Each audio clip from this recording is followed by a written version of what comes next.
Είμαστε όλοι εδώ ενωμένοι και δυνατοί για να αντιμετωπίσουμε τον κικαιώνα που έρχεται. Θα ξεκινήσουμε κάνοντας μια εισήγηση περιληπτική της ιστορίας από την Μαρία. Οι γονείς λένε τα μικρά μας ονόματα γιατί έτσι θέλουν τα παιδιά. Δεν κρυβόμαστε. Απλώς τα παιδιά θέλουν να είμαστε διακριτικοί. Η Μαρία, είναι εδώ ο Τάσος, είναι εδώ ο Πάνος, είναι εδώ η Μέρη, είναι εδώ ο Παναγιώτης, εγώ, ο Γιώργος, η Μαρία που είναι δίπλα μου. Η Μαρία θα κάνει μια εισήγηση, εν πάση περιπτώσει, για ένα πολυλογό του θέματος και στη συνέχεια θα μιλήσουν οι δύο δικηγόροι μας και ο τρίτος που θα έρθει αργότερα. Θα κάνουν μια μικρή εισήγηση και μετά θα ακολουθήσει ο Δήμαρχος, θα μας πει δύο λόγια. Και μετά θα ακολουθήσουν ερωτήσεις των δημοσιογράφων και απαντήσεις των άλλων. Ευχαριστούμε και πάλι πολύ που ήρθατε. Μαρία. Και εγώ από τη μεριά μου σας καλωσορίζω. Να πω λίγο το πώς στα πραγματικά περιστατικά αυτής της υπόθεσης τα παιδιά μας, 5 φοιτητές, φίλοι και παλιοί συμμαθητές, φίλοι από τα παιδικά τους χρόνια, έκαναν ένα ψυχαγωγικό ταξίδι την άνοιξη του 2015 στην Ιταλία. Στη διάρκεια του ταξιδιού τους συνέπεσε η πρωτομαγιά και στο πλαίσιο των εργατικών κινητοποιήσεων στη γειτονική χώρα συμμετείχαν στην πορεία που έλαβε χώρα στο Μιλάνο. Η πορεία αυτή είχε σαν αιχμή την εναντίωση στη διεθνή έκθεση Expo που γινόταν, που είχε και τα εγγένειά της εκείνη την ημέρα.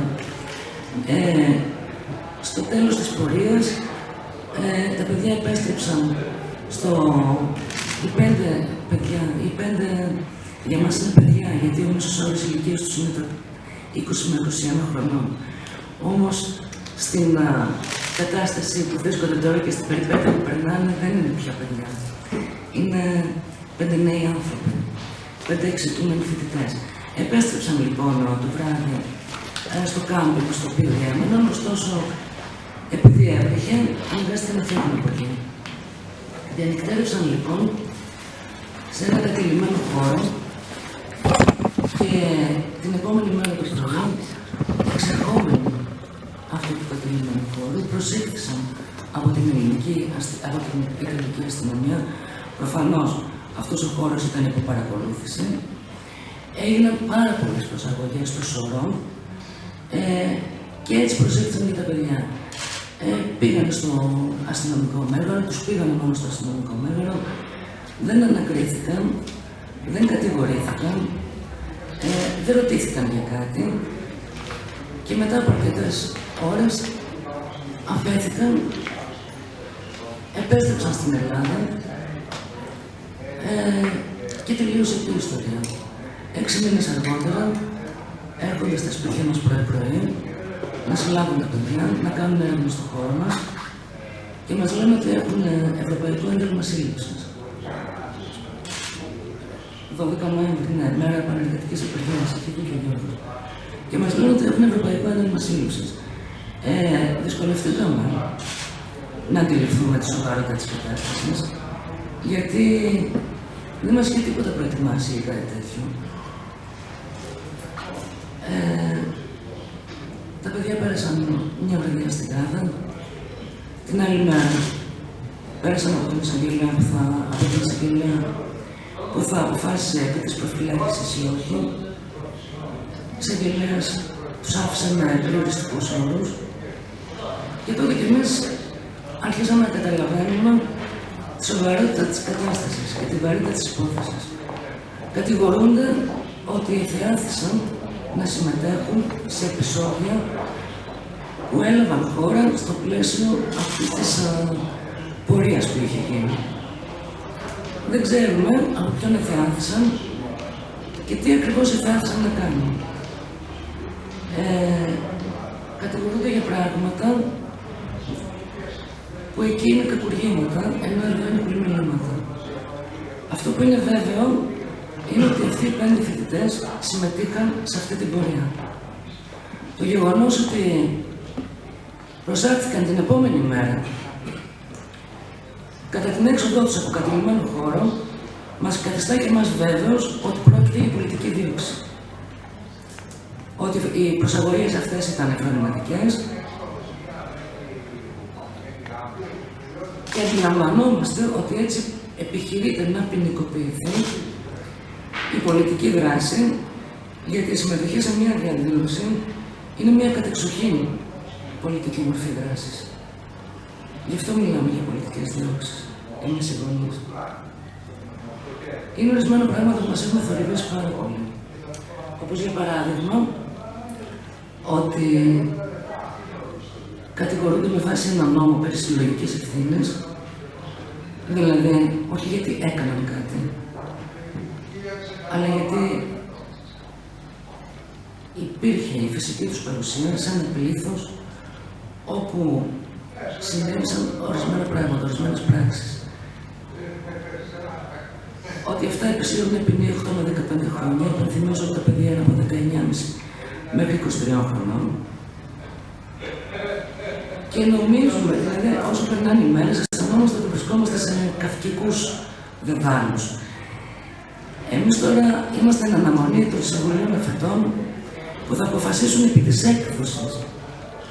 Αν δηλαδή θα εκδοθούν να πάνε στην Ιταλία να δικαστούν σε μια δίκη που ήδη έχει προετοιμαστεί από τα εκεί μέσα ενημέρωσης, τα οποία έχουν φροντίσει να καταδικάσουν τα παιδιά. Δεν μας ενδιαφέρει το γεγονός ότι την Άνοιξη έχουν δημαρχιακές εκλογές στην Ιταλία. Δεν μας ενδιαφέρει το γεγονός ότι πρόκειται για μια επικοινωνιακή διαχείριση, ας πούμε, προς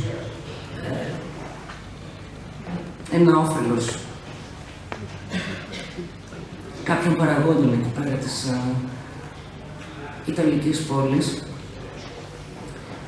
Και σαν γονείς στηρίζουμε τα παιδιά μας και δηλώνουμε ότι εμείς δεν έχουμε μεγαλώσει για να γίνει μια έρευνα πολιτικών σκοπιμοτήτων.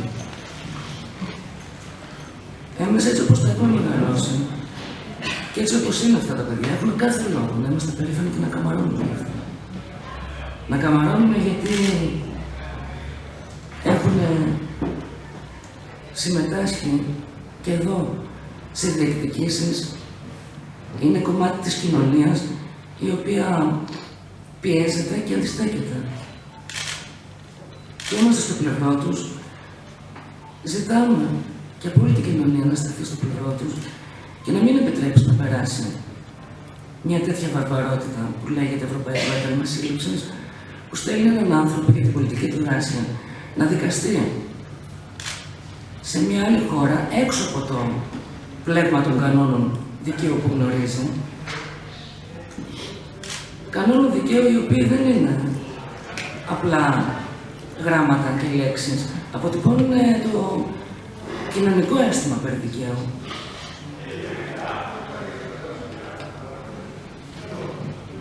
Θέλουμε να καλέσουμε από αυτό το βήμα όλο τον ελληνικό κόσμο να είναι μαζί μας στις 7, 8 και 11 Ιανουαρίου, όπου στις 11, 10 και 9,5 ώρα το πρωί, όπου θα εκδικαστούν οι υποθέσεις των 5 εξετούμενων φοιτητών. Να είναι μαζί μας, εκεί όπου θα είμαστε κι εμείς, και να συμπαραστέκονται έμπρακτα σε αυτό τον αγώνα που είναι. Μαρία, ευχαριστούμε. Ο Δήμαρχος Αγίας Παρασκευής, ο κ. Σταθόπουλος, κάνει ένα χαιρετισμό. Να πω και εγώ δύο κουβέντες, γιατί ο χρόνος μας κυνηγάει πολύ, δυστυχώς. Λοιπόν, η παρουσία μας εδώ σημαίνει ότι είμαστε πραγματικά και απορριμμένοι αλλά και αντίθετοι για αυτήν την υπόθεση που ζητά να εκδοθούν στην Ιταλία 5 νεαρά παιδιά της Αγίας Παρασκευής με κάποιες κατηγορίες που στην χειρότερη περίπτωση στην Ελλάδα θα είχαν μια ποινή διαχειρίσιμη πραγματικά και που ταυτόχρονα σημαίνει ότι διαφωνούμε απολύτως με το Ευρωπαϊκό Ένταλμα Σύλληψης όσον αφορά τέτοιες κατηγορίες. Δηλαδή, δεν είναι δυνατόν το Ευρωπαϊκό Ένταλμα Σύλληψης να αφορά τέτοιες περιπτώσεις. Τα παιδιά μας δεν είναι ούτε εγκληματίες του ποινικού δικαίου, ούτε τρομοκράτες. Είναι παιδιά ενεργά στην κοινωνία της πόλης. Ξέρουμε όλοι ότι δεν έχουν καταδικαστεί ούτε έχουν προσαχθεί ποτέ στην Ελλάδα και συνεπώς η όποια κατηγορία για κάποιες δράσεις στην διαδήλωση της 1ης του Μάη δεν είναι δυνατόν να αποτελεί ένταλμα έκδοσης. Αυτά θέλω να πω. Να πω ότι συμπαραστεκόμαστε απόλυτα στο αίτημα, στην απέτηση που αφορά όλους τους θεσμούς, από τον υψηλότερο μέχρι εμάς όλους τους απλούς πολίτες από ένα σημείο και πέρα, στο αίτημα, στην απέτηση να μην εκδοθούν τα παιδιά, να βρεθεί ο τρόπος, και προφανώς υπάρχει, να μείνουν τα παιδιά στην Ελλάδα και να δικαστούν, να απαγγελθούν όποιες κατηγορίες είναι να απαγγελθούν, να τις αντιμετωπίσουμε εδώ. Δεν χρειάζεται να συνεχίσω να λέω τι εξόντωση είναι για τα ίδια τα παιδιά αυτό, τι οικονομική εξόντωση είναι η Ιταλία, πόσο υποτιμητικό είναι για μια χώρα να τις ζητείτε να εκδοθούν παιδιά γιατί κατηγορούνται ότι πέταξαν πέτρες, έσπασαν τζάμια ή έκαναν ακόμα και ανατροπή αυτοκινήτου. Πραγματικά δεν νομίζω ότι αυτό τιμά κανέναν και δεν τιμά και το ευρωπαϊκό δίκαιο. Διαφωνώντας απολύτως με βίαιες ενέργειες, το Δημοτικό Συμβούλιο Αγίας Παρασκευής και εγώ προσωπικά έχουμε σταθεί δίπλα σε αυτήν την υπόθεση υπεράσπισης των παιδιών. Προσπαθούμε να κάνουμε κοινωνούς όλα τα κλιμάκια της ιεραρχίας της δομής του κράτους και θέλουμε να πιστεύουμε ότι θα υπάρξουν ευήκοα σε αυτό το αίτημα περί μη έκδοση των παιδιών από τους εφέτες, από τα Υπουργεία, από την κυβέρνηση, από όποιον μπορεί να βοηθήσει σε αυτή την υπόθεση και να της δώσει την πραγματική της διάσταση και όχι την τρομολαγνία και όλο αυτό που ζούμε κατά καιρούς και το ξέρουμε όλοι σε όλη την Ευρώπη και στην Ελλάδα. Θα με συγχωρήσετε που θα φύγω νωρίτερα, θα είμαστε εκεί και 7, 8 και 11 και νομίζω ότι πρέπει να είναι κάτι που πρέπει να κερδιθεί. Ευχαριστούμε πολύ κύριε Δήμαρχε για όλα. Να συνεχίσουμε με την κυρία, με την συνήγορο των παιδιών, την κυρία Γιαννακοπούλου, να μας πει δύο λόγια για την υπόθεση. Δεν ξέρω αν αυτό είναι ανοιχτό τώρα. Εγώ αυτό που θα ήθελα να σας πω είναι να δούμε λίγο τι σημαίνει έκδοση, για να καταλάβουμε γιατί ακριβώς συζητάμε. Τι είναι έκδοση και τι είναι Ευρωπαϊκό Ένταλμα Σύλληψης. Η έκδοση είναι ένας θεσμός που συναντάται ακόμα και από τις πόλεις κράτη της αρχαίας Ελλάδας, όπου μια πολιτεία με κάποιες πολιτικές αποφάσεις απεκδιόταν το να επιβάλλει την κυριαρχία της πάνω στους πολίτες της και παρέδιδε έναν πολίτη να δικαστεί σε κάποια άλλη πόλη κράτος στην αρχή, σε κάποια άλλη κράτη φυσικά. Πράγμα που ίσχυε στην Ευρώπη μέχρι και το 2004. Το 2004 εισήχθη ο νόμος για το Ευρωπαϊκό Ένταλμα Σύλληψης, που κατά απέτηση της Ευρωπαϊκής Ένωσης η χώρα μας πρακτικά απεκδίθηκε της κυριαρχίας της εκ των πολιτών της και αποφάσισε ότι όταν μια άλλη χώρα ζητάει έναν Έλληνα πολίτη να δικαστεί στην άλλη χώρα, τον παραδίδει μετατρέποντας τη διαδικασία της έκδοσης, που μέχρι τότε ήταν μια πολιτική απόφαση, σε απλή μεταβολή, όπως λέει ο νόμος και η ιδεολογική του έκθεση. Όταν ήρθε το 2004 στη Βουλή, κανείς δεν φανταζόταν και μάλιστα τότε ο Υπουργός είχε δηλώσει ρητά ότι δεν αφορά Έλληνες πολίτες. Γιατί και το Σύνταγμά μας έχει άρθρο στο οποίο αναφέρει ότι δεν επιτρέπεται η έκδοση αλλοδαπού, το οποίο η έκδοση συζητείται για δράση υπέρ της ελευθερίας στη χώρα του. Εκείνη την εποχή ήταν αδιανόητο. Δεν κατοχυρώθηκε στον νόμο, στην πράξη εκδόθηκε. Άρχισαν να εκδίδονται Έλληνες πολίτες στο εξωτερικό. Μέχρι τώρα, τα θέματα για τα οποία εκδιδόταν Ευρωπαϊκό Ένταλμα Σύλληψης ήταν μεγάλα κυκλώματα ναρκωτικών που μπορούσαν από χώρα σε χώρα ανά την Ευρώπη. Μεγάλα κυκλώματα τράφικινγκ, εμπορίας γυναικών, δουλεμπορίου και τέτοια. Ποτέ δεν είχαμε θέματα που αφορούσαν απλά αδικήματα, ίσονος σημασίας αδικήματα και επίσης αδικήματα που αφορούν σε μια πολιτική δράση. Είναι η πρώτη φορά για την οποία ζητείται για τόσο μικρή σημασία αδικήματα έκδοση πολιτών σε μια άλλη χώρα. Ο νόμος για το Ευρωπαϊκό Ένταλμα δίνει το περιθώριο στην Ελλάδα να μην εκδώσει πολίτες της, το αποφασίζει ένα Συμβούλιο Φοιτών και το Συμβούλιο του Αρείου Πάγου κατόπιν ευθέσεως. Δίνει το δικαίωμα να μην εκδώσει πολίτες αν θεωρεί ότι πίσω από το ένταλμα, πίσω από τους λόγους για τους οποίους εκδίδεται το ένταλμα, υποκρύπτεται δίωξη για πολιτικούς λόγους, για λόγους που αφορούν τη θρησκεία, το σεξουαλικό προσανατολισμό, για λόγους δηλαδή προστασίας πολιτικών, κοινωνικών και θρησκευτικών μειονοτήτων. Και μόνο. Στις υπόλοιπες χώρες της Ευρώπης, πλην της Πορτογαλίας, της Ιταλίας και της Ισπανίας, όλα τα υπόλοιπα κράτη έχουν επιφυλάξει για τον εαυτό τους να υπάρχει πολιτική απόφαση για το θέμα της έκδοσης, να γνωμοδοτεί ένα δικαστήριο, πλην όμως ο Υπουργός Δικαιοσύνης κάθε χώρας να αποφασίζει κατά βούληση για το αν θα εκδώσει πολίτες ή δεν θα εκδώσει. Εμείς αυτό το πράγμα δεν το επιφυλάξαμε στον εαυτό μας. Ποια είναι η συνέπεια? Έχουμε εδώ 5 φοιτητές, 5 νεαρούς ανθρώπους που κατηγορούνται για κάποια αδικήματα που στο ελληνικό δίκαιο είναι μια ίσονος σημασίας. Οι περισσότεροι έχουν εκ του νόμου στην Ελλάδα ελαφρυντικό μετεφηβρικής ηλικίας. Στην Ελλάδα θα κινδύνευαν μια μικρή ποινή με αναστολή, αν θεωρήσουν ότι όλα αυτά για τα οποία εκδόθηκε το ένταλμα σύλληψης είναι αλήθεια, και θα δικάζονταν. Εδώ τι κινδυνεύουμε να γίνει? Να εκδοθούν, να πάνε στην Ιταλία, να προφυλακιστούν στην Ιταλία, δεδομένου ότι οι Ιταλοί συγκατηγορούμενοι τους είναι προσωρινά κρατούμενοι σε κατοίκον περιορισμό. Στην Ιταλία δεν προβλέπεται ανώτατο όριο προσωρινής κράτησης, πράγμα που σημαίνει ότι μπορεί να μείνουν και 2 και 3 χρόνια φυλακή μέχρι να δικαστούν. Και αφού δικαστούν σε μια χώρα που δεν κατανοούν τον νόμο, δεν κατανοούν τη γλώσσα, δεν έχουν τις οικογένειές τους εκεί, δεν έχουν την υπεράσπιση που μπορούν να έχουν, γιατί δεν ξέρουν καν Ιταλικά. Είναι μια κοινωνία της οποίας το δικαϊκό σύστημα δεν μπορούν να κατανοήσουν. Είναι μια άλλη κοινωνία. Με αυτές τις συνθήκες να δικαστούν και εφόσον καταδικαστούν να επιστρέψουν στην Ελλάδα για να εκτίσουν την ποινή τους. Καταλαβαίνουμε τι σενάριο είναι αυτό και πώς απεμπολεί όλα τα δικαιώματα του πολίτη να νιώθει μια ασφάλεια δικαίου. Η λύση κατά τη γνώμη μας υπάρχει. Και η λύση είναι δίκη στην Ελλάδα. Και θα πρέπει να το διεκδικήσουμε γιατί είναι δικαίωμα κάθε πολίτη να δικάζεται με ένα δίκαιο που κατανοεί στην χώρα στην οποία έχει την κοινωνικότητά του και της οποίας το δίκαιο κατανοεί και μπορεί να έχει μια ασφάλεια δικαίου. Θεωρώ ότι είναι επικίνδυνο αν γίνει δεκτό το να εκδοθούν οι φοιτητές στην Ιταλία. Γιατί ανοίγει πολύ περίεργους διάβλους και πρακτικά, αν μέχρι τώρα είχαμε κάποια θέματα καταστολής εσωτερικού τύπου, πλέον κάθε πολίτης θα είναι έρμεο άλλου τύπου καταστολής.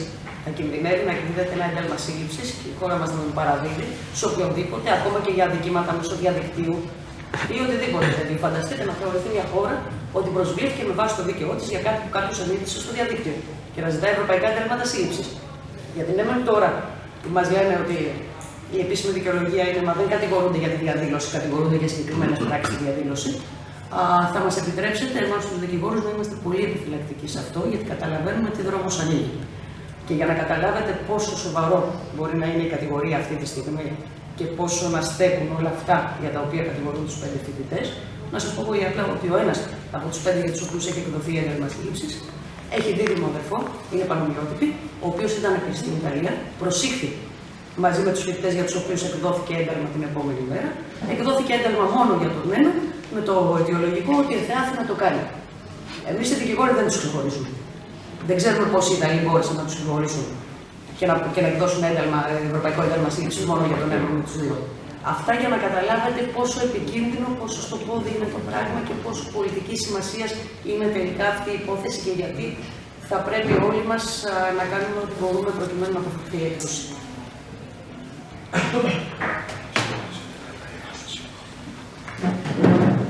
Εγώ λοιπόν να πω, πρώτη φορά όχι μόνο στα δικά μας δεδομένα, αλλά σε όλη την Ευρώπη από ό,τι φαίνεται, που επιχειρείται ένα ένταλμα, ευρωπαϊκό ένταλμα σύλληψης με την νομοθεσία ειδική νομοθεσία, τέτοιου τύπου, στρεφόμενο κατά προσώπων τα οποία συμμετείχαν σε μια μαζική κινητοποίηση.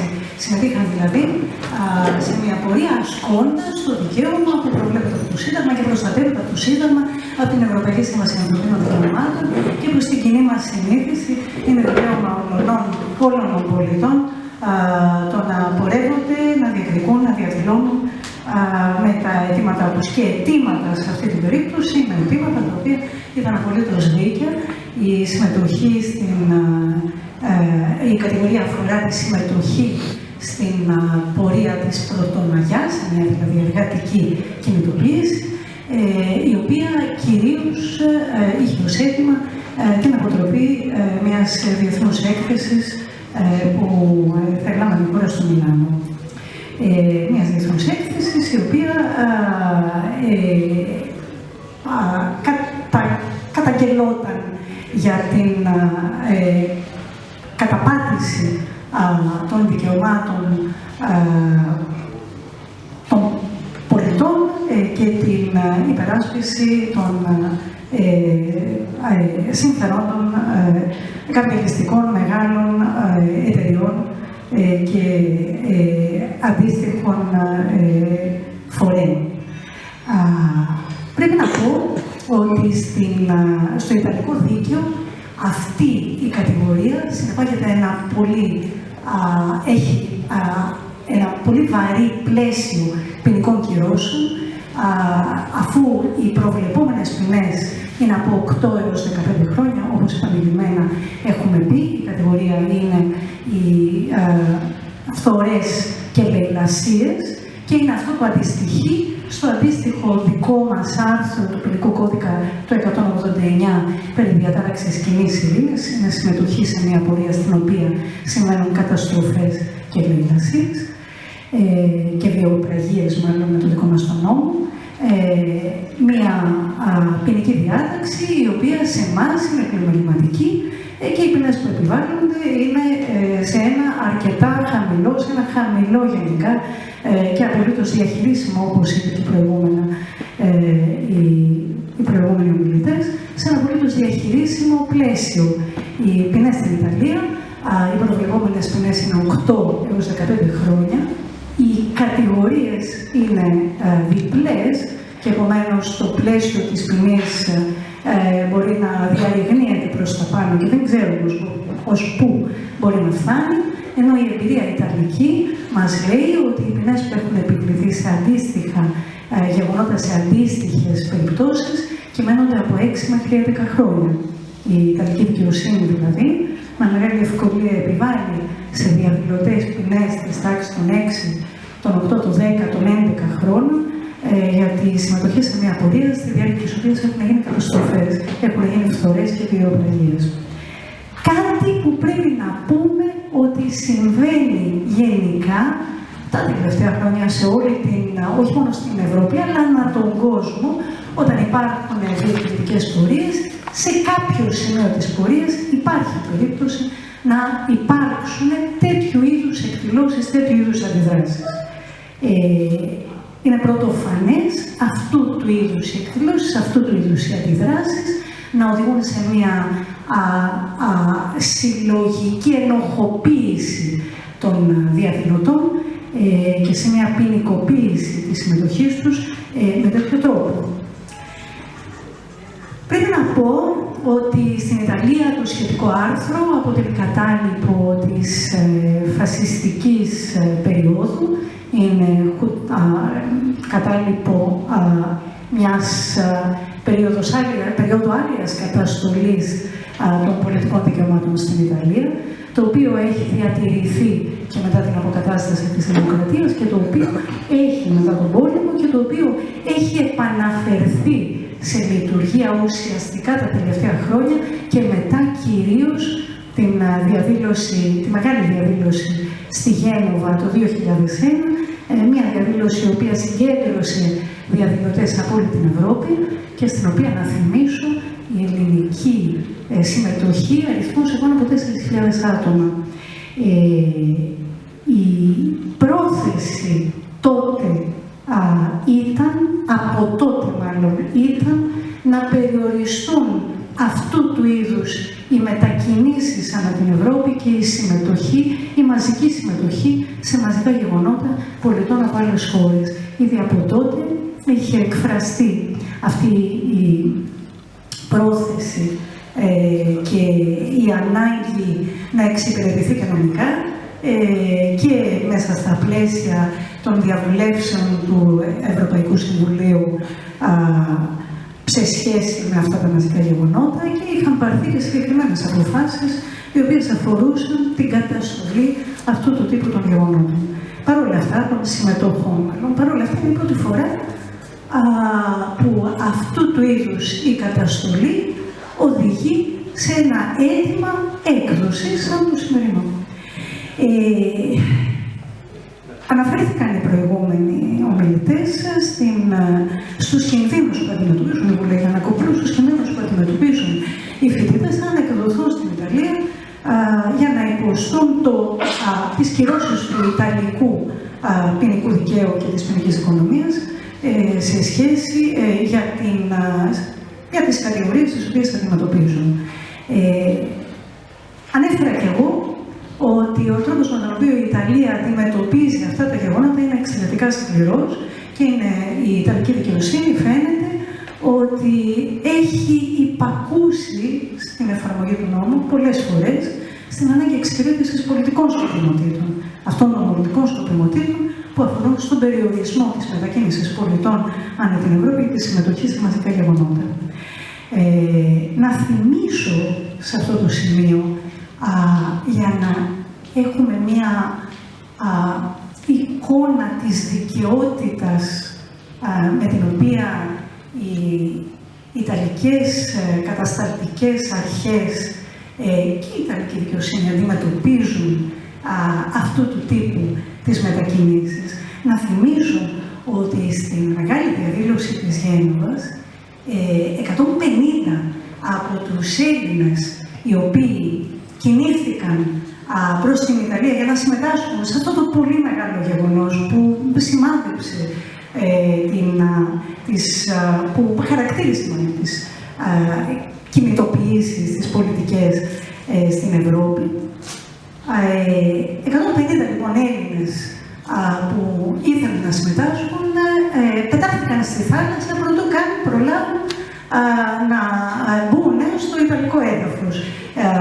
Περιορίστηκαν, εγκλωβίστηκαν μέσα στο λιμάνι της Αγκώνα, όπου είχε φτάσει το πλοίο που τους μετέφερε και υποχρεώθηκαν με τη βία, με ξυλοδαρμό και με όλα τα μέσα που διαθέτει για τέτοιες περιπτώσεις η αστυνομία να επιβιβαστούν βία στο πλοίο από το οποίο είχαν αποβιβαστεί και να επιστρέψουν στην Ελλάδα. Οι 150 αυτοί οι πολίτες, ανάμεσα σε τους 150 πολίτες, ήταν ο Αλέξης Τσίπρας, ήταν ο Θοδωρής Οδρίτσας και μία πλειάδα ακόμα στελεχών της σημερινής κυβέρνησης και του σημερινού κυβερνώντος κόμματος. Όλος αυτός ο κόσμος, μαζί με πολλούς άλλους, από το Δίκτυο για τα Κοινωνικά και Πολιτικά Δικαιώματα και από άλλες οργανώσεις, χαρακτηρίστηκαν επικίνδυνοι για την δημόσια τάξη και ασφάλεια της Ιταλίας και πετάχτηκαν στη θάλασσα.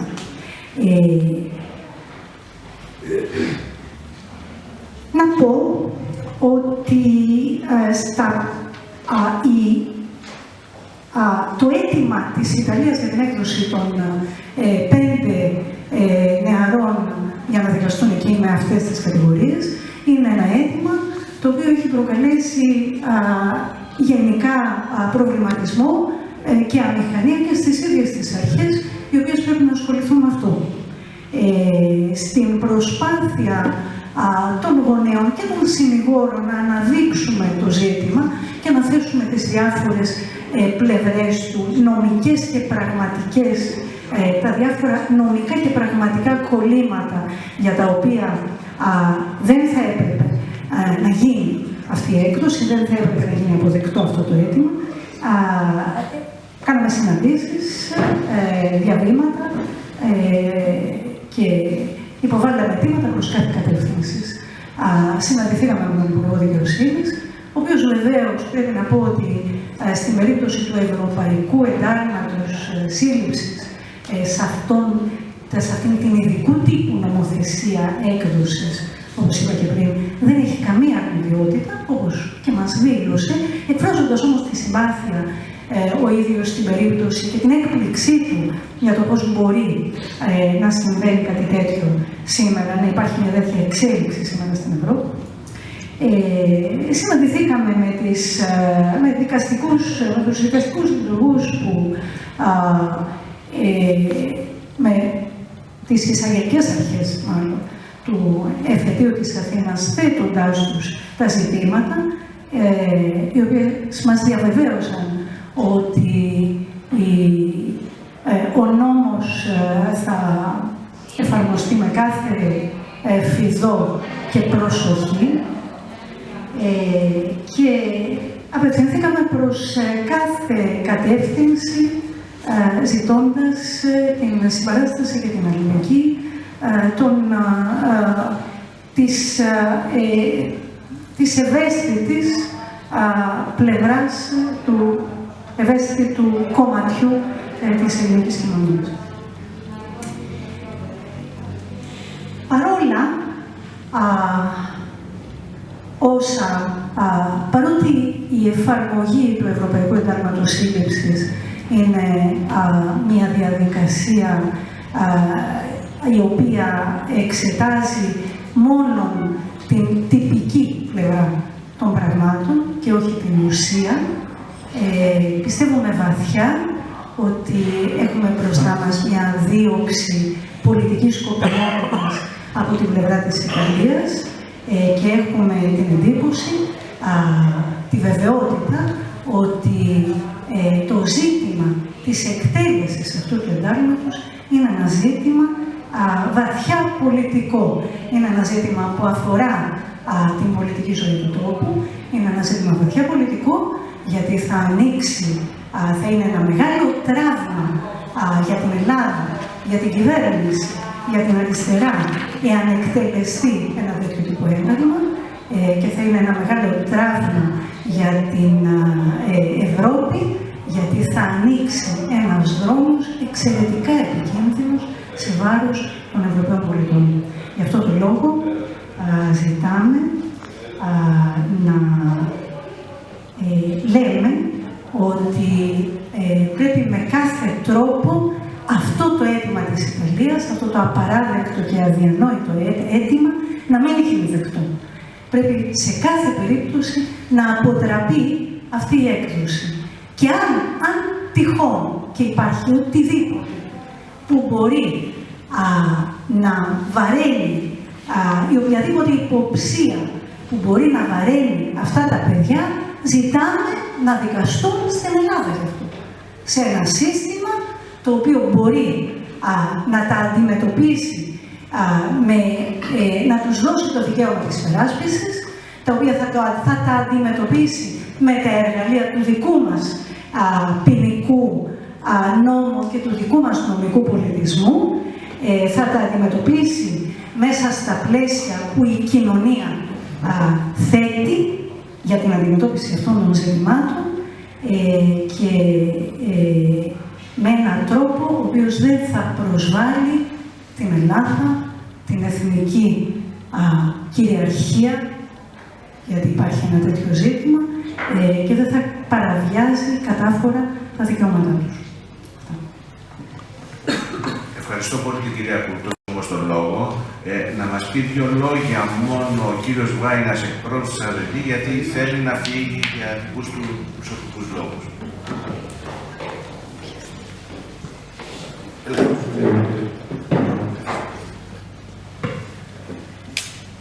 Θα είμαι σύντομος. Από την Εκτελεστική Επιτροπή της ΑΔΕΔ, Παντελής Βαϊνάς λέγομαι. Η Εκτελεστική Επιτροπή της ΑΔΕΔ έχει βγάλει ήδη ανακοίνωση συμπαράστασης αλληλεγγύης στα παιδιά. Πρώτα απ' όλα θεωρούμε ότι η υπόθεση στην ουσία της είναι ανυπόστατη. Είναι πρωτοφανής καταρχάς δηλαδή σε σχέση με το ζήτημα και της έκδοσης, αλλά και των κατηγοριών, όπως υποστήριξαν εδώ και οι δικηγόροι, και με έναν τρόπο αποδεικνύεται πολύ εύκολα δηλαδή πόσο ανυπόστατη είναι μια κατηγορία τέτοια, απλά και μόνο γιατί τους είδαν. Δεν είναι η τοποθέτηση του κατηγορητηρίου. Πέρα από αυτό όμως, θεωρούμε ότι είναι πολύ πιο σοβαρό το ζήτημα. Θεωρούμε ότι εντάσσεται στα πλαίσια μιας γενικότερης προσπάθειας, αν θέλετε, η διαδικασία αυτή της έκδοσης να διαμορφώσει ένα τέτοιο μηχανισμό καταστολής δικών και καταδικών σε πανευρωπαϊκό επίπεδο. Θεωρούμε λοιπόν ότι συνδέονται όλα αυτά, η ποινικοποίηση σε πανευρωπαϊκό επίπεδο, δηλαδή μέσω του Ευρωπαϊκού Εντάλματος Έκδοσης, μαζί, αν θέλετε, με τη λειτουργία κατασταλτικών μηχανισμών τύπου στρατιωτικο-αστυνομικών σωμάτων, Frontex κλπ.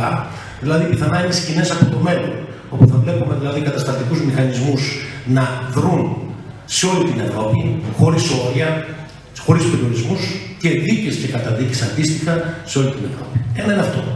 Δεύτερον, θεωρούμε ότι εδώ δεν μιλάμε για έκδοση για να καταδικαστούν, αλλά έκδοση για να καταδικαστούν. Δηλαδή, με έναν τρόπο πρέπει να αναδειχθεί και έτσι, ότι δεν είναι έκδοση για δίκη, αλλά έκδοση για καταδίκη. Διαφορετικά, ποιο είναι το πρόβλημα να δικαστούν τα παιδιά αυτά στην Ελλάδα με βάση το πλαίσιο του οικονομικού, το ελληνικό. Και τελευταίο, έτσι για να μην κουράζω, θεωρώ ότι πρέπει να σταθούμε όλοι απέναντι σε αυτή την προσπάθεια να εκδοθούν τα παιδιά, όχι μόνο αλληλέγγυοι, αλλά να δούμε το ζήτημα σαν δικό μας αγώνα για τα πολιτικά και κοινωνικά δικαιώματα και στην Ελλάδα και σε όλη την Ευρώπη.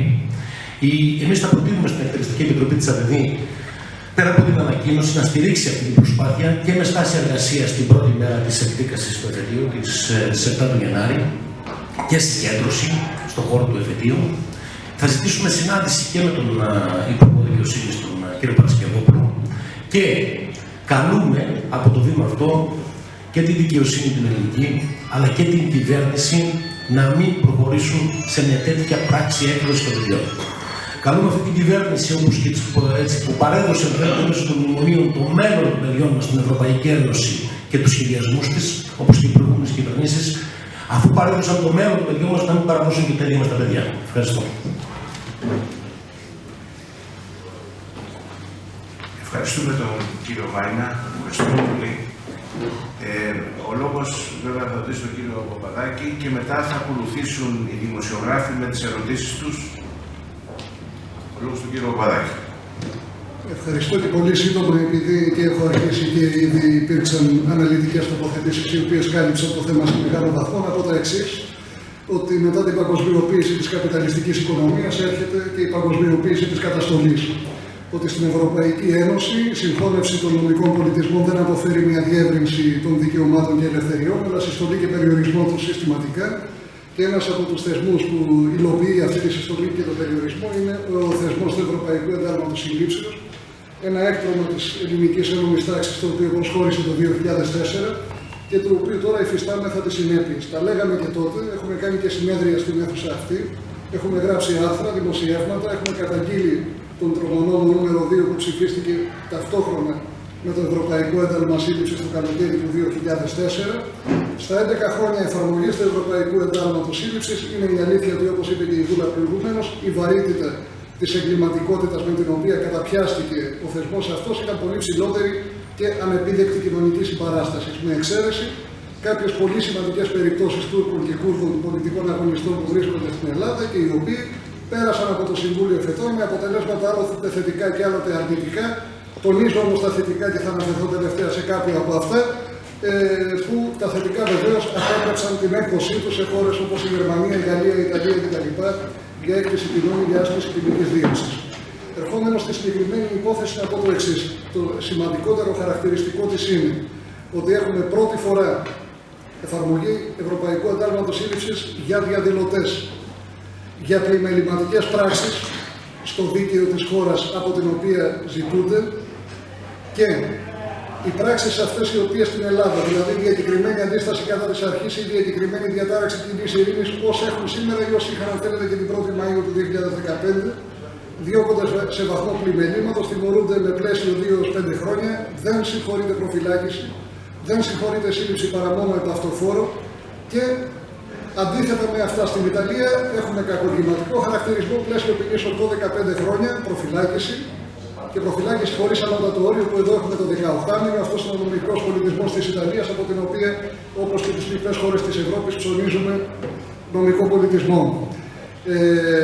Ο κίνδυνος λοιπόν είναι αυτή τη στιγμή παιδιά της ηλικίας των 20 χρόνων για συμμετοχή σε μια διαδήλωση, στην οποία διαδήλωση έγιναν έκτροπα από αυτά που γίνονται και στην Ελλάδα και παντού, χωρίς να αναφέρεται ο κίνδυνος ανθρώπινης ζωής ή σωματικής ακεραιότητας οπουδήποτε, και με μια περιγραφή στο κατηγορητήριο που είναι αντιφατική και αόριστη από τη σκοπιά των ζημιών που περιγράφει και των κατηγορουμένων στους οποίους τα αποδίδει.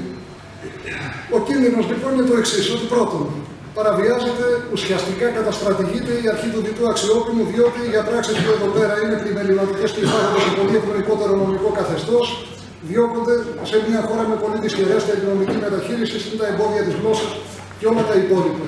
Έχουμε παραβίαση της αρχής της δίκαιης δίκης. Έχουμε παραβίαση της αρχής της αναλογικότητας από την παράδοση σε ουσιωδώς χειρότερο νομικό καθεστώς. Έχουμε παραβιάσεις της ΕΣΔΑ και των διατάξεων που κατοχυρώνουν τη συνταγματική ελευθερία του συνέρχεσαι, τη συμμετοχής δηλαδή σε διαδήλωση. Έχουμε παραβίαση πολιτικών ελευθεριών, διότι το μήνυμα που αποπνέει το ένταλμα αυτό είναι να μην τολμάει κανείς να πηγαίνει σε διαδήλωση, ιδίως έξω από τη χώρα του. Φυσικά έχουμε παραβίαση της αρχής της συμμεταπότητας, διότι όταν το Σύνταγμα απαγόρευε το 1975 την έκδοση αλλοδαπών για αγώνες υπέρ της ελευθερίας, η απαγόρευση έκδοση συμμεταπών θεωρείται αυτονόητη, διότι ούτε καν προβλεπόταν η δυνατότητα να εκδίδονται οι μεταποί σε άλλες χώρες. Και όλα αυτά είναι ζητήματα τα οποία θα απασχολήσουν το Συμβούλιο εφετών και στις τρεις συνθέσεις και στις τρεις συνεδριάσεις. Δεν είναι τυχαίο ότι αποφάσισαν να επιμερίσουν την υπόθεση χωρίζοντας τους κατηγορουμένους σε 2+1 με τρεις διαφορετικές συνθέσεις, και αυτό σημαίνει ότι νιώθουν το βάρος στους ώμους τους. Ένα βάρος το οποίο η ελληνική κυβέρνηση δεν το έχει σηκώσει. Από αυτή την κυβέρνηση δεν περιμέναμε τον ρόλο του Πόντιου Πιλάτου. Δεν περιμέναμε να κρύβεται πίσω από την υποτιθέμενη ανεξαρτησία της δικαιοσύνης και να αντίθεται να ασκήσει θεσμική αρμοδιότητα που έχει με το άρθρο 30 του Κώδικα Ποινικής Δικονομίας για να προκαλέσει τη δίωξη στην Ελλάδα. Και το λέω αυτό γιατί. Γιατί και αν κερδίσουμε τη μάχη μεθαύριο, που θα την κερδίσουμε, ο πόλεμος διαρκεί και ο πόλεμος έχει το επόμενο στάδιο που είναι το εξής. Αυτή τη στιγμή ζητείται η εκτέλεση του Ευρωπαϊκού Εντάλματος Σύλληψης για να ασκηθεί ποινική δίωξη. Ακόμη και αν το Συμβούλιο εφετών αρνηθεί, όπως αξιώνουμε να κάνει, μετά από χρόνια μπορεί να γίνει η δίκη και να έχουμε νέο ένταλμα, αυτή τη φορά για εκτέλεση καταδικαστικής απόφασης, και εκεί τα πράγματα θα είναι δυσκολότερα. Εάν μέχρι τότε δεν έχει κινηθεί ο μηχανισμός δίωξη στην Ελλάδα, που είναι το μόνο που απαγορεύει ρητά την έκδοση, ακόμη και για εκτέλεση καταδικαστικής απόφασης, θα έχουμε δυσμενέστερες συνθήκες για τότε. Για τώρα και για να κλείσω. Πιστεύω ότι αυτή τη στιγμή αυτή η λιγοστή συμπαράσταση που υπάρχει εδώ πέρα και για την οποία ευχαριστώ πρέπει να πολλαπλασιαστεί όσο είναι δυνατόν τις επόμενες μέρες, να γίνει φωνή της κοινωνίας, και αυτή η φωνή της κοινωνίας θα πιέσει τη δικαστική εξουσία με δυναμική παρουσία στον χώρο των δικαστηρίων και με εκδήλωση των τρόπων συμπαράστασης με κάθε τρόπο και με ψηφίσματα και με παρουσία μαρτύρων υπεράσπισης, και τους ευχαριστούμε διότι έχουν προσφερθεί εκατοντάδες άνθρωποι για να καταθέσουν συμπαριστάμενοι στα παιδιά, και να δώσουμε όλοι τον καλύτερο μας εαυτό, θυμίζοντας το εξής, ότι υπάρχουν και περιπτώσεις που η δικαστική εξουσία πραγματικά υπηρετεί όταν δέχεται φυσικά τις ανάλογες πιέσεις από τα κάτω και από την κοινωνία, αυτό που πρέπει. Μία τέτοια περίπτωση ήταν εκείνη του Τούρκου Ερόλ Κούλτ εκείνη τον Μάιο του 2015, που είχα την τιμή να είμαι και εγώ ένας από τους συνηγόρους του, που το Συμβούλιο αρνήθηκε την έκδοσή του στη Γερμανία της Μέρκελ, η οποία τον ζητούσε για να τον δικάσει για τρομοκρατία ως αρχηγό, υποτίθεται, του ΤΚΠ-ΕΜΕΛ, το οποίο το θεωρεί τρομοκρατική οργάνωση. Υπήρξε ένα Συμβούλιο εφετών το οποίο αρνήθηκε, καταλόγησε πολιτικά κίνητρα στη δίωξη και αοριστία στο ένταλμα σύλληψης και δυνατότητα παραβίασης της αρχής της ειδικότητας που υπάρχει και εδώ πέρα, και είπε όχι. Αυτό το όχι, που δεν το έχει πει δυστυχώς η ελληνική κυβέρνηση μέχρι σήμερα, καλούνται να το πούνε οι δικαστές, και χρέος δικό μας είναι να τους κάνουμε να το πούνε. Ευχαριστώ. Ευχαριστούμε και δημοσιογράφοι. Παράκληση να μας λέτε και το όνομά σας και το μέσο από το οποίο προέρχεστε. Ναι, ο κύριος... Δεν είμαι δημοσιογράφος, εκπροσωπώ συνδικαλιστική οργάνωση, την ΠΟΕΟΤΑ. ΠΟΕΟΤΑ. Ναι, το όνομά σας? Χαρίστη Γιώργος. Χαρίστη Γιώργος. Και πέρα από την συνδικαλιστική συμπαράσταση εδώ, υπάρχει και μια ευαισθησία προσωπική και γιατί με παράλληλα ή παρόμοια αδικήματα είναι στη φυλακή πολύ νέα μεταξύ αυτών και ο γιος μου, αλλά και επειδή τυχαίνει να γνωρίζω και μια μητέρα ενός παιδιού, η οποία ήταν συνδικαλίστρια στον χώρο της τοπικής αυτοδιοίκησης, και για όλους αυτούς τους λόγους νομίζω ότι πρέπει να ασκηθεί μια μεγάλη κοινωνική πίεση, η οποία να στοχεύει και προς τη δικαιοσύνη βεβαίως, αλλά πρωτίστως προς την ελληνική πολιτεία, η οποία και στην ελληνική κυβέρνηση, η οποία, όπως υπόθηκε πριν από τους δικηγόρους, κρύβεται και δεν παίρνει θέση. Νομίζω ότι χρέος όλων τις επόμενες μέρες είναι να πάρουμε πρωτοβουλίες παντού. Εμείς και σαν Ομοσπονδία και πολλά σωματεία της δύναμης της Ομοσπονδίας έχουν πάρει αποφάσεις αλληλεγγύης. Νομίζω όμως ότι αυτό δεν φτάνει, πρέπει να πάρει ευρύτερες διαστάσεις για να μπορέσει να ασκηθεί η μεγαλύτερη δυνατή πίεση, διότι όλες αυτές οι δίκες, αν πάρουμε υπόψη και πώς γίνονται και στη χώρα μας, προσπαθούν να τεμαχίσουν τις υποθέσεις για να μπορούν να υπάρχουν πολυετής ποινές φυλάκισης, και από ό,τι πληροφορήθηκα και εδώ φαίνεται, μάλλον από ό,τι έμαθα ότι έχει διασπαστεί κάπως, δεν είναι μόνο μία υπόθεση και τους είναι τρεις, που μπορεί να το χρησιμοποιήσουν και να τους διευκολύνουν και να πούμε ότι κάτι κάνουν, αλλά και να εκδώσουν. Και γι' αυτό νομίζω ότι είναι ακόμα περισσότερο, χρειάζεται ακόμα μεγαλύτερη πίεση, και πιστεύω ότι αυτό που κυρίως μας αφορά και εμάς ως εργαζόμενους αλλά και ως ελληνική κοινωνία, είναι ότι όλα αυτά τα μέτρα και αυτό αλλά και άλλα παρόμοια συνδέονται με την προσπάθεια που γίνεται και στη χώρα μας αλλά και σε πανευρωπαϊκό επίπεδο για την ποινικοποίηση των αγώνων των εργαζομένων του λαϊκού κινήματος, την δυσκολία, όπως υπόθηκε και πριν, και το φόβο που πολλές φορές μπορεί να δημιουργείται για πανευρωπαϊκές κινητοποιήσεις και που είναι αναγκαίες ιδιαίτερα σήμερα σε μια περίοδο που λαμβάνονται αποφάσεις σε πανευρωπαϊκό επίπεδο, και άρα χρειάζεται και η εμπειρία που έχουμε από τις πορείες των εργατών, τις ευρωπορίες που υπήρχαν στις αρχές του 2000, αλλά και η αναγκαιότητα να υπάρξει ένα πλατύτερο πανευρωπαϊκό εργατικό κίνημα να πιέσει. Νομίζω ότι όλα αυτά λειτουργούν στην κατεύθυνση της ακόμα περισσότερης υπερδικοποίησης της Ευρώπης και της προσπάθειας που γίνεται για την αφαίρεση εργατικών και κοινωνικών δικαιωμάτων σε πανευρωπαϊκό επίπεδο. Ευχαριστώ. Σας ευχαριστούμε πολύ. Σας ευχαριστούμε για τις συμπαράσεις και την ελληνική σας. Δημοσιογράφοι, ερωτήσεις. Ναι, παρακαλώ. Γιώτης από την Κόντρα, και να μην κάνω διαλογικές. Γιώτης από την Κόντρα. Ναι. Δεν ξέρουν οι σίγουρα. Λοιπόν, και να μην κάνω διαλογικές ερωτήσεις, θα κάνω μια ερώτηση πακέτο. Το 2004, όπως είπατε, απεμπολήθηκε από το ελληνικό κράτος το δικαίωμα σε κάποιο ιονή βέτο του Υπουργού Δικαιοσύνης στην Ένωση, που έχουν κρατήσει άλλα κράτη-μέλη της Ευρωπαϊκής Ένωσης. Η ερώτησή μου είναι, θα μπορούσε να θεσπιστεί αυτό το δικαίωμα εκ των υστέρων? Και αν ναι, ζητήθηκε κάτι τέτοιο από το Υπουργό Δικαιοσύνης? Γιατί από ό,τι είδα στον τελευταίο νόμο για το Σύμφωνο Συμβίωσης και λοιπές διατάξεις, με τις λοιπές διατάξεις και άλλαξε τον μισό ποινικό κώδικα, τον μισό κώδικα ποινικής δικαστηρίας και τον μισό σοφρονιστικό κώδικα. Κατά συνέπεια θα μπορούσε, αν υπήρχε πολιτική βούληση και αν υπήρχε η δυνατότητα, να το κάνει και αυτό.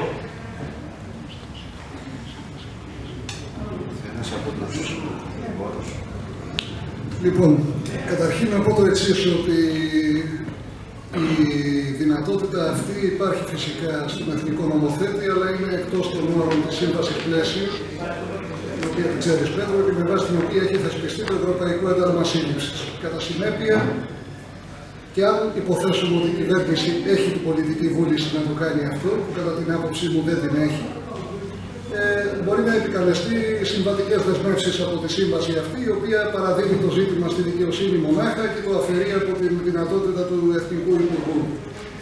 Εκείνο το οποίο εμείς ζητήσαμε ήταν απολύτως θεσμικό μέσα στα όρια των υπαρχουσών αρμοδιοτήτων του, ήταν κάτι πολύ λιγότερο. Το να επιδιώξει την ενεργοποίηση της ποινικής δίωξης στην Ελλάδα σύμφωνα με το άρθρο 30 του Κώδικα Ποινικής Δικονομίας, ώστε σε συνδυασμό με το άρθρο 6 του Ποινικού Κώδικα να υπάρξει η δυνατότητα να δικαστούν στην Ελλάδα οι άνθρωποι αυτοί για τις πράξεις που φέρονται ότι τέλεσαν στην αλλοδαπή. Και τι θα σήμαινε αυτό? Απαγόρευση, όχι δυνατότητα απαγόρευσης, απαγόρευση εκτέλεσης του εντάλματος σύλληψης. Και αυτό για μένα είναι στόχος για τη συνέχεια, γιατί όπως είπα, ο πόλεμος είναι μπροστά και αν κερδίσουμε τη μάχη αυτή. Λοιπόν, κατά συνέπεια δεν τέθηκε τέτοιο ζήτημα. Έτσι, θεωρώ ότι και αν ακόμα ετίθετο, η απάντηση θα ήταν αυτή που υπήρξε και στο ίσονο σημασία που τέθηκε. Να πω και εγώ να σου απαντήσω, Πέτρο Γιώτη. Η Ελλάδα μπορούσε να κάνει επιφύλαξη καταρχήν ως προς την έκδοση ίδιων πολιτών το 2004, την οποία δεν έκανε. Θα μπορούσε αντίστοιχα, με βάση τις γενικές αρχές του συντάγματος, δεν υπάρχει ρητή απαγόρευση έκδοσης μεταπών, θα μπορούσε να έχει αρνηθεί την έκδοση η ελληνική δικαιοσύνη σε παλαιότερα στάδια Ελλήνων πολιτών που εξητούνται με το Ευρωπαϊκό Ένταλμα Σύλληψης, πράγμα που επίσης η ελληνική δικαιοσύνη δεν έκανε, δεν θεώρησε δηλαδή ότι αντίκειται στο Σύνταγμα μια τέτοια εφαρμογή του Ευρωπαϊκού Εντάγματος. Πράγμα που κάνανε όμως άλλες χώρες της Ευρώπης. Άλλες χώρες της Ευρώπης αρνήθηκαν να εφαρμόσουν το ένταλμα και οι δικαστικές αρχές, το δικαστικό σύστημα άλλων χωρών αρνήθηκαν να εκδώσει πολίτες της χώρας σε τρίτη χώρα για να δικαστούν. Θεωρώντας ακριβώς ότι είναι θέμα εθνικής κυριαρχίας. Να πω ότι πραγματικά, όπως είπε και ο Κώστας ο Παπαδάκης, δεν προβλέπεται στην απόφαση πλαίσιο της Ευρωπαϊκής Ένωσης, η οποία εφαρμόστηκε στην Ελλάδα με τον νόμο 3251 του 2004, η έκδοση, η εξάρτηση της απόφασης έκδοσης από την απόφαση του Υπουργού Δικαιοσύνης, όπως ίσχυε μέχρι πριν, μέχρι με την Ευρωπαϊκή Σύμβαση Έκδοση που ίσχυε πριν. Η Ελλάδα δεν θα μπορούσε να το εισάγει και δεν θα μπορούσε να γίνει και τώρα. Ωστόσο, είναι έτσι κι αλλιώς η ευρωπαϊκή απόφαση πλαίσιο, η οποία εφαρμόστηκε τότε, συνάντησε πολύ ισχυρή κριτική, δρυμία κριτική, από όλο τον νομικό κόσμο. Καταψηφίστηκε από το κόμμα το οποίο σήμερα είναι στην εξουσία. Οι διατάξεις της θεωρήθηκαν ολέθριες και αντικείμενες αντίθετες με το εσωτερικό νομικό πλαίσιο, με το δικό μας δικαιικό σύστημα και δικαιικό πλαίσιο και καταγγέλθηκαν σαν τέτοιες. Θεωρούμε ότι στη σημερινή φάση υπάρχει ανάγκη αυτός ο νόμος να πραγματικά, όπως έθεσες και εσύ, να τεθεί ξανά υποκρίση, οι διατάξεις πρέπει να τεθούν ξανά υποκρίση. Υπάρχει ανάγκη η πολιτεία να παρέμβει και το νομοθετικό σώμα να ανατρέψει διατάξεις οι οποίες προσβάλλουν το δικαιικό μας σύστημα. Ωστόσο άμεσα, αυτά που μπορούν να γίνουν είναι αυτά που έχουν τεθεί σε αυτό το τραπέζι. Εάν υπάρχει, λέμε εμείς ξανά, το οτιδήποτε το οποίο βαραίνει ως υποψία αυτά τα παιδιά, πρέπει να δικαστούμε στην Ελλάδα. Και αυτό ζητάμε προς κάθε κατεύθυνση. Άλλη ερώτηση, παρακαλώ.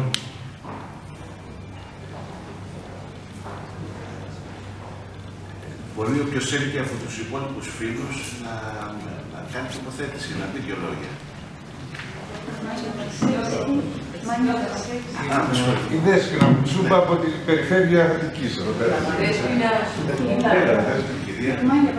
Είμαι Βάνια Βαρσεύσκη και εκ μέρους της Λαϊκής Ενότητας και του Πολιτικού της Συμβουλίου θέλω να εκφράσω την βαθύτατη, την πιο ειλικρινή και πιο αμέριστη αλληλεγγύη στους 5 εξητούμενους φοιτητές Όχι απλά γιατί πρόκειται για 5 πάρα πολύ νέα παιδιά που διώκονται για την πολιτική τους δράση και μάλιστα υπό το πρίσμα μιας συλλογικοποιημένης ενεργοποίησης, μιας συλλογικοποιημένης ευθύνης, αλλά και γιατί με αυτό το Ευρωπαϊκό Ένταλμα Σύλληψης ανοίγει ένας εξαιρετικά μυστηρός, εξαιρετικά επικίνδυνος δρόμος διεθνοποίησης της καταστολής, χωρίς μέτρο, χωρίς όριο, και αναφέρουμε εδώ τόσο στη δυνατότητα κράτησης, προφυλάκησης χωρίς όριο, όσο και στη βαρύτητα των ποινών. Ταυτόχρονα εισάγεται ένας ακόμα σοβαρότατος περιορισμός της κυριαρχίας του κράτους των εξητούμενων και μάλιστα συλλήφθη αυτό από μια χώρα όπου η ιεραρχία της κυριαρχία έχει βαθύτατα τροπή από την επιτήρηση της Τρόικας και από τα μνημόνια. Στηρίζουμε απόλυτα το αίτημα, τη λύση που υπάρχει, να δικαστούν οι 5 φοιτητές στην Ελλάδα. Στο πλαίσιο αυτό επιδιώξαμε, ζητήσαμε μια συνάντηση ως Λαϊκή Ενότητα από τον Υπουργό Δικαιοσύνης, τον κύριο Παρασκευόπουλο. Στο αίτημα αυτό, το οποίο έχει υποβληθεί εδώ και μία εβδομάδα, που δεν μας έχει απαντήσει ακόμα, από τη δική μας την πλευρά και σε κινηματική και σε πολιτική βάση θα κάνουμε οτιδήποτε περνάει από το χέρι μας για να σταθούμε έμπρακτα αλληλέγγυους πέντε εξετούμενους φοιτητές. Σας ευχαριστούμε πάρα πολύ, κύριε Παζεύσκη. Και εδώ να τονίσω μόνο, επειδή αναφέρθηκατε στον κύριο Υπουργό, ότι εμείς οι Φωνή ζητήσαμε κάτι επανάληψη να το δούμε και μέχρι τώρα δεν μας έχει δεχτεί.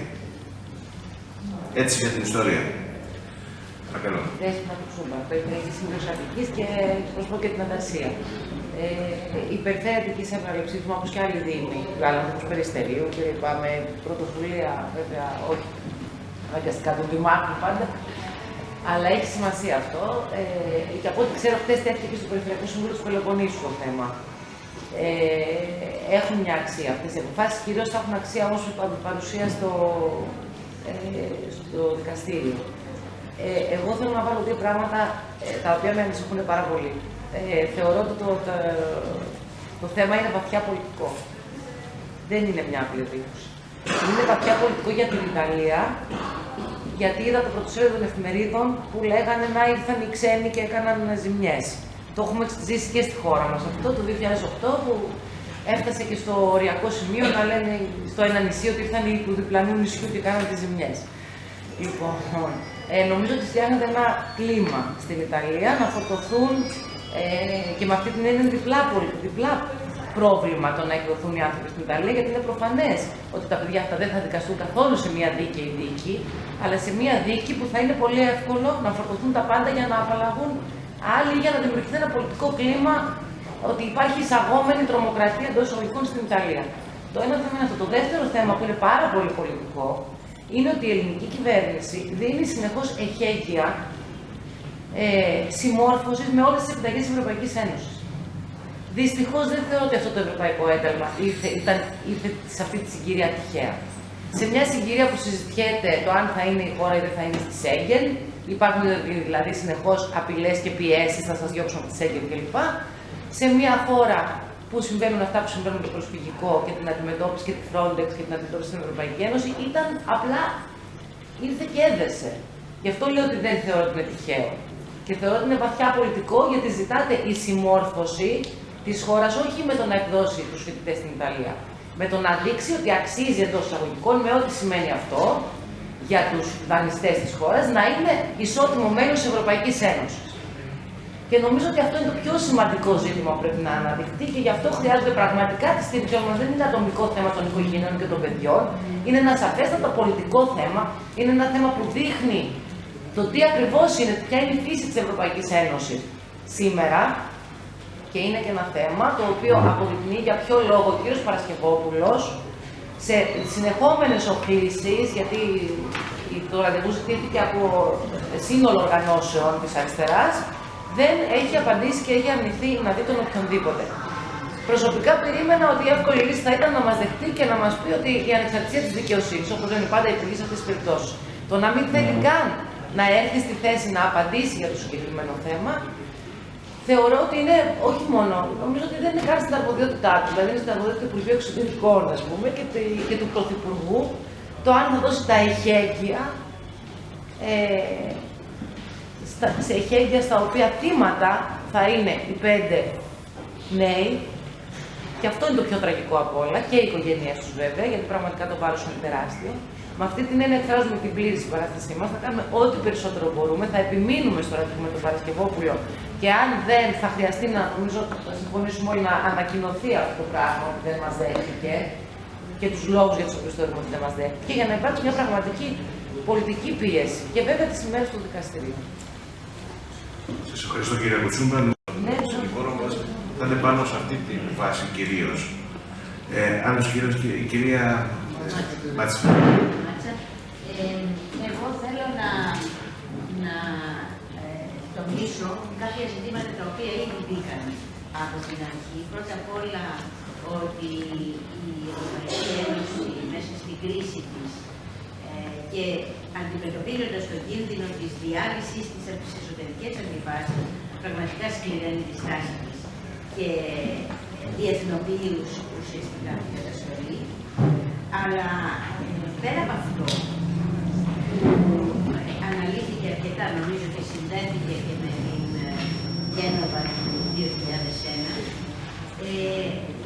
έχει σημασία να αναδείξουμε και πρέπει να το κάνουμε συντονισμένα όλοι, ότι η ελληνική κυβέρνηση έχει τεράστιες ευθύνες για το γεγονός. Είναι ένα βαθιά πολιτικό ζήτημα που αφορά και την ελληνική κυβέρνηση. Και δεν μπορεί να κρύβεται πίσω από νομικά επιχειρήματα και να λέει ότι η δικαιοσύνη θα αποφανθεί και εμείς δεν μπορούμε να πούμε, γιατί το 2004 αποφασίστηκε κάτι με το οποίο διαφωνούσαμε.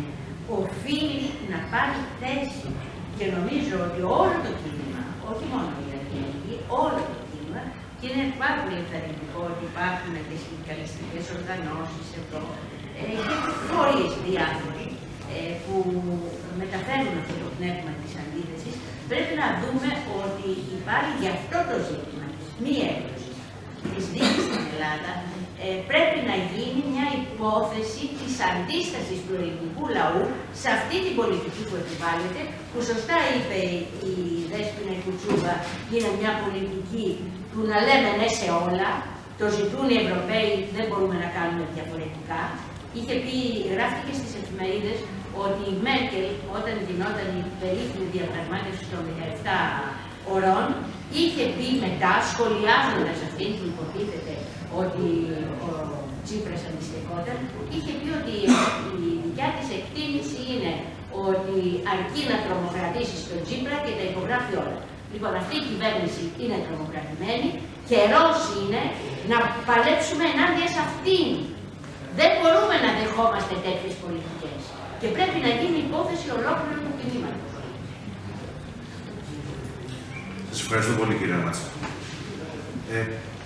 Ο κύριος Δασίλας. Πολύ σύντομα θα είναι. Από το Νέο Αριστερό Ρεύμα και την εφημερίδα πριν και την Ανταρσία είναι και άλλοι πρόσωποι. Εδώ είπε και η Δέσποινα Κουτσούμπα. Εμείς από θέση αρχής είμαστε ενάντια σε αυτό το φρικιαστικό, υπερελιστικό, καπιταλιστικό κατασκεύασμα που λέγεται ΕΟΚ, Παύλα Ευρωπαϊκή Ένωση. Κατά μείζωνα λόγο, επομένως, είμαστε ενάντια και στην ευρωκαταστολή, ευρωτρομοκρατία, ευρωφακέλωμα και ευρωέκδοση και ευρωπαϊκά εντάλματα σύλληψης και ευρωέκδοση, που αποτελούν, όπως έχει δείξει η πολιτική πραγματικότητα, την άλλη όψη του νομίσματος του Νταχάου που οικοδομείται, ας πούμε, σε κοινωνικό επίπεδο με τα μάστιγ, τα ευρώ, όλα αυτά τα μνημόνια και ούτω καθεξής. Θεωρούμε ότι η μη έκδοση των 5 φοιτητών στην Ιταλία και η πάυση της δίωξής τους η τελική, σε μια πορεία όπως υπόθηκε εδώ για τα βήματα, αποτελεί λιδία λίθο για το μαζικό λαϊκό κίνημα, για κάθε δημοκρατική ή αριστερή δύναμη. Αποτελεί λιδία λίθο για το επίπεδο κατάκτησης των δημοκρατικών δικαιωμάτων στη χώρα μας και φυσικά ο αγώνας αυτός έχει ένα βαθύτερο δημοκρατικό περιεχόμενο και πρέπει να στρέφεται εννοείται και ενάντια στην κυβέρνηση, όπως υπόθηκε ήδη, η οποία εκτελεί, συμμετέχει ενεργά και εκτελεί τις εντολές, συρρίκνωση των δημοκρατικών δικαιωμάτων σε πανευρωπαϊκό επίπεδο. Ευχαριστούμε κύριε Δεσίνα. Άλλη ερώτηση, τοποθέτηση από... Παρακαλώ, κύριος. Κώστας Αργανάτης, λέγομαι από το Δίκτυο για τα Πολιτικά και Οικονομικά Δικαιώματα. Συγγνώμη για την καθυστέρηση. Λαγιώτης. Είναι αυτονόητη η αλληλεγγύη μας στους 5 αγωνιστές φοιτητές. Είναι αυτονόητη η εναντίωσή μας στην διεθνοποίηση της καταστολής, έτσι όπως εκφράζεται σήμερα με αυτή την αίτηση για να παραδοθούν ουσιαστικά στην Ιταλία. Είναι αυτονόητη επίσης η αλληλεγγύη μας, η στήριξη της αλληλεγγύης των κινημάτων. Γιατί η διεκδίκηση της αλληλεγγύης, η πράξη την οποία έκαναν με την παρουσία τους εκεί, συμμετέχοντας παρευρισκόμενοι σε κοινούς αγώνες, είναι ένα από τα ζητούμενα σήμερα για μας. Και νομίζω ότι αυτό είναι το βασικό, ότι πρέπει να αρθρωθεί μια αλληλεγγύη, η οποία να στηρίζει τα κινήματα, να στηρίζει τους ανθρώπους που συμμετέχουν και ενάντια σε οποιαδήποτε μορφής καταστολή. Και έτσι όπως εκφράζεται με τη συγκεκριμένη μορφή. Αυτά τα λίγα. Σας ευχαριστούμε πολύ. Άλλη ερώτηση, τοποθέτηση. Η κυρία Τζατζή. Ναι. Ευχαριστούμε και το σημερινό συνάδελφο στην ευκαιρία του συντακτών. Μια πολύ σύντομη ερώτηση θέλω να κάνω. Αυτό το διάστημα, παρότι ήταν μια περίοδος μάλλον απογοήτευσης και νηνεμίας κινηματικής, εντάξει, υπήρχαν διαδηλώσεις, όχι με πολύ μεγάλη συμμετοχή, η υπόθεση των 5 φοιτητών συσπήρωσε ένα ευρύ φάσμα κόσμου και με δράσεις αλληλεγγύης και με ψηφίσματα που μέτραγα χθες τα πάνω από 100 τα ψηφίσματα και ανακοινώσεις αλληλεγγύης. Παρ' όλα αυτά, από την επίσημη αριστερά, την κυβερνώσα αριστερά, ήταν πολύ λίγες οι αντιδράσεις. Υπήρξε, ωστόσο, αν δεν κάνω λάθος, μια ερώτηση στη Βουλή από το βουλευτή του ΣΥΡΙΖΑ, τον Καραγιαννίδη. Υπήρξε κάποια απάντηση σε αυτή την ερώτηση? Αυτό είναι το ένα σκέλος της ερώτησής μου. Και το δεύτερο, θεωρείτε ότι η κυβέρνηση δέχεται παρασκηνιακά πιέσεις για την έκδοση των φοιτητών ή για να μην πάρει θέση σε αυτό? Δηλαδή, αυτή η σιωπή είναι κοφατική. Μπορεί δηλαδή να πιέζεται μέσω του Υπουργείου Εξωτερικών, για παράδειγμα, να μην είναι καν θέμα του Υπουργείου Δικαιοσύνης. Εγώ ψάχνοντας να μάθω αν το δημοσίευμα της Corriere della Sera αληθεύει ή όχι, στα τηλέφωνα που πήρα στα γραφεία τύπου μου είπανε μήπως αυτό ήταν από το Υπουργείο Εξωτερικών, για παράδειγμα. Μετά υπήρξε μια διάψευση, γιατί υπήρξε ένα δημοσίευμα που έλεγε ότι ο Υπουργός Δικαιοσύνης είναι θετικός στο αίτημα έκδοσης. Αυτό το δημοσίευμα διαψεύστηκε τελικά από τον Υπουργό, ή από το γραφείο τύπου του Υπουργού. Ωστόσο, για να γράφτηκε κάτι, πολλές φορές δεν υπάρχει καπνός χωρίς φωτιά. Δεν ξέρω. Ποια είναι η δική σας άποψη? Να απαντήσω εγώ. Δεν ξέρω αν υπήρξε απάντηση στο ερώτημα του Χρήστου Καραγιαννίδη στη Βουλή. Δεν κανείς αδιάβαστος. Αλλά σε ό,τι αφορά το ζήτημα του Υπουργείου Δικαιοσύνης, να πω ότι ο Υπουργός Δικαιοσύνης, ο κ. Παρασκευόπουλος, διέψευσε κατηγορηματικά ότι ο ίδιος ζήτησε από την Ιταλία τη διαβεβαίωση και τη διασφάλιση της επιστροφής των φοιτητών στην Ελλάδα για να εκτίσουν τις ποινές τους εδώ. Η διαδικασία αυτή, από ό,τι διαπιστώσαμε, που προβλέπεται από τον νόμο, έχει κινηθεί από την εισαγγελία και είναι στα πλαίσια της τυπικής διεκπαιρέωσης του αιτήματος και όχι και δεν αποκαλύπτει τις προθέσεις, συγκεκριμένες προθέσεις. Είναι διεκπαιρέωση τυπικής διαδικασίας. Ζητήθηκε λοιπόν η διασφάλιση, η οποία και τυπικά δόθηκε από την Ιταλία. Το δημοσίευμα της Corriere della Sera δεν ήταν ακριβές. Είναι ανυπόσχετο το δημοσίευμα. Παρ' όλα αυτά, όλη αυτή η φιλολογία περί διασφαλίσεων ουσιαστικά τείνει να παρέχει άλοθη στην έκδοση και αυτό το πράγμα να είμαστε πάρα πολύ προσεκτικοί, δεν το αφήνουμε σε κανέναν. Και βεβαίως δεν είμαστε εμείς οι αρμόδιοι να απαντήσουμε αν δέχεται ή όχι παρασκηνιακές πιέσεις ο Υπουργός. Ούτε είμαστε στη Βουλή για ξέρουμε να παρέχουμε. Θα το είχατε μάθει κι εσείς. Η κυβέρνηση σιωπά, αυτό είναι το δεδομένο. Και σιωπά, ενώ όφιλε, εν πάση περιπτώσει, να κάνει ορισμένα πράγματα και είπαμε πια, γιατί εντάξει, το άλλο περί ανεξαρτησίας δικαιοσύνης, άντε να το σεβαστούμε. Υπάρχει θεσμική αρμοδιότητα, την οποία ο Υπουργός μπορεί να ασκήσει με την υπάρχουσα νομοθεσία και δεν προσβάλλει καμία ανεξαρτησία. Δεν θέλει να την ασκήσει. Αυτό είναι το ερώτημα. Γιατί. Άλλη ερώτηση, παρακαλώ. Άλλη τοποθέτηση. Κανένας χρονιός θέλει να πει κάτι, συμπληρώσει κάτι. Να τελειώσουμε εδώ. Πριν τελειώσουμε, να πω εγώ κάτι, ότι εμείς οι γονείς, τα είπαμε όλα βέβαια, ζητούμε την πάυση της δίωξης και τη μη έκδοση των παιδιών μας στην Ιταλία βέβαια, έτσι. Και καλούμε όλο τον κόσμο και μέσω ημών των δημοσιογράφων με τα δημοσιεύματά σας δηλαδή και τις ανακοινώσεις στις εφημερίδες να σταθεί αλληλέγγυο στον αγώνα των παιδιών μας για μη έκδοσή τους και για την πάυση της δίωξης να συμπαρασταθεί και να βρεθεί έξω από το εφετείο. Είναι σημαντικό, το θέμα είναι πάρα πολύ σημαντικό. Στο εφετείο και στις 7 και στις 8 και στις 11 να υπάρχει κόσμος, να διαδηλώνει κόσμος έξω από το εφετείο. Είναι πολύ σημαντικό και τις 3 μέρες. Και γύρω στις 10 η ώρα περίπου είναι. Γύρω στις 10 η ώρα. 11 την πρώτη μέρα, 10 την δεύτερη μέρα, 9.30 την τρίτη. 11, 10 και 9.30 λοιπόν, ναι. Να υπερασπιστούμε έτσι όλοι μαζί τα ανθρώπινα και δημοκρατικά δικαιώματα της διαμαρτυρίας, της διαδήλωσης και της ειρηνικής αντίστασης, αν θέλετε, σε ό,τι βλάπτει τη ζωή όλων μας. Και τον τίτλο της εφημερίδας σήμερα του άρθρου της κυρίας Ζαλτής στην εφημερίδα του Συντακτών, τα παιδιά μας αγωνίζονται για ένα καλύτερο μέλλον. Και μαζί με αυτά και όλοι εμείς βέβαια. Ευχαριστούμε πάρα πολύ που ήρθατε. Σας ευχαριστούμε πολύ.